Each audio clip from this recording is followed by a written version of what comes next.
Chapter 1, The Best Christmas Present in the World, continued.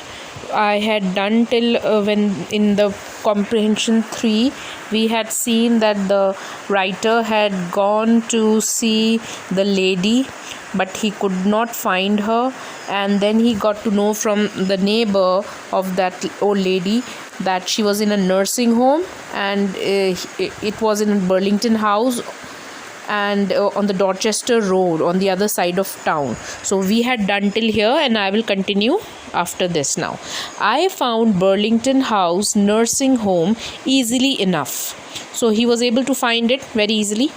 There were paper chains up in the hallway, and a lighted Christmas tree stood in the corner with a lopsided angel on top. So as this was Christmas time, so everything was decorated, and there was a Christmas tree also in the corner. I said I was a friend come to visit Mrs. Macpherson to bring her a Christmas present. So I told over there that the writers told them that he was a friend of Mrs. Macpherson and he came to give a Christmas present. I could see through into the dining room where everyone was wearing a paper hat and singing. Everybody in the nursing home were enjoying. They were wearing a paper hat and they were singing. The matron had a hat on too.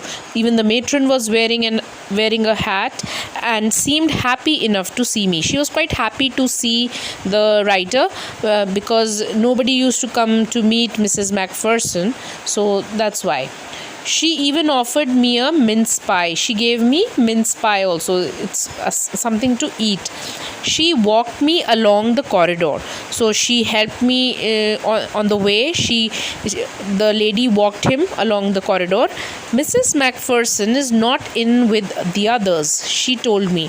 So she told that Mrs. Macpherson was not with them. She is rather confused today. So we thought it best if she had a good rest. So she told that she was a little bit confused that day. At her age, it was quite natural, and it was Christmas time, so she was confused that day. So we thought it best if she had a good rest. So she was resting in some other place. She has no family, no one visits, that nobody comes, so I'm sure she'll be only too pleased to see you. So she says that nobody comes to meet her, so now if you'll meet her, she might be pleased, she might feel happy. She took me into a conservatory with wicker chairs and potted plants all around and left me. So she brought her in the room where that lady was, and she left. The old lady was sitting in a wheelchair. So the old lady was sitting in a wheelchair, her hands folded in her lap. She had silver white hair pinned into a wispy bun. She was gazing out at the garden. She was looking outside the garden. "Hello," I said. She turned and looked up at me vacantly. So she was just looking at me. I said, "Happy Christmas, Connie," I went on. "I found this. I think it's yours." So when he wished her happy Christmas and addressed her with the name Connie, and then he says, "I found this. I think it's yours." He's talking about the letter. As I was speaking, her eyes never left my face. So she was looking at the writer, the narrator. I opened the tin box and gave it to her. That was the moment her eyes lit up with recognition and her face became suffused with a sudden glow of happiness. Suffused with means glow of happiness, spread all over her face. All her face was covered with happiness. There was so much shine on it.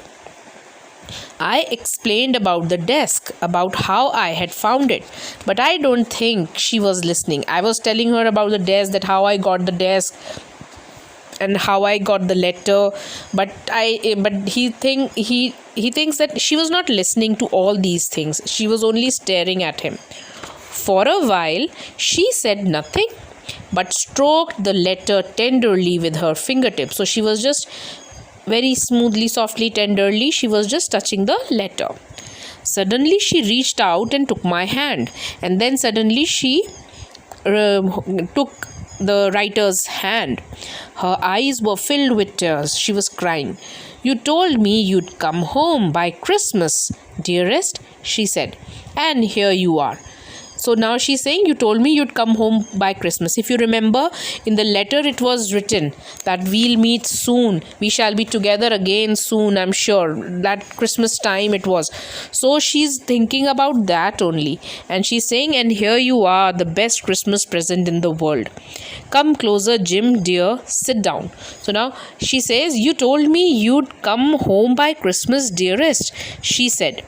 And here you are, the best Christmas present in the world. Come closer, Jim, dear, sit down. Now she's thinking that man to be Jim, that he has returned after the war. So she's thinking about that. I sat down beside her and she kissed my cheek. I read your letter so often, Jim, every day. So she's telling her, the writer, that she used to read the letter every day. I wanted to hear your voice in my head. It always made me feel you were with me. And now you are. And see, now you are here. She's saying that when I used to read the letter, the voice used to come in my head. It always made me feel you were with me. And now you are. Now you're back. You can read it to me yourself. Would you do that for me, Jim dear? I just want to hear your voice again. I'd love that so much. And then perhaps we'll have some tea. I've made you a nice Christmas cake, marzipan, all around. I know how much you love marzipan. So she's talking about that. And when she says, and now you are here, now you're back, you can read it to me yourself, you can read the letter. Would you do that for me, Jim dear? She's thinking that he's Jim. So she is asking him to read the letter for her. And I just want to hear your voice again. She says that I want to hear your voice again. I'd love to that so much. And then perhaps we'll have some tea. And then she says we can have tea together. I've made the Christmas cake. Though in reality she has not made anything, but she's thinking about those days when in Christmas time she used to make cake for him and marzipan. So she's talking about that only, that I've made you a nice Christmas cake, marzipan all around. I know how much you love marzipan. So this is our chapter, the best Christmas present in the world. Here the lady is thinking as that man to be the best Christmas present in the world.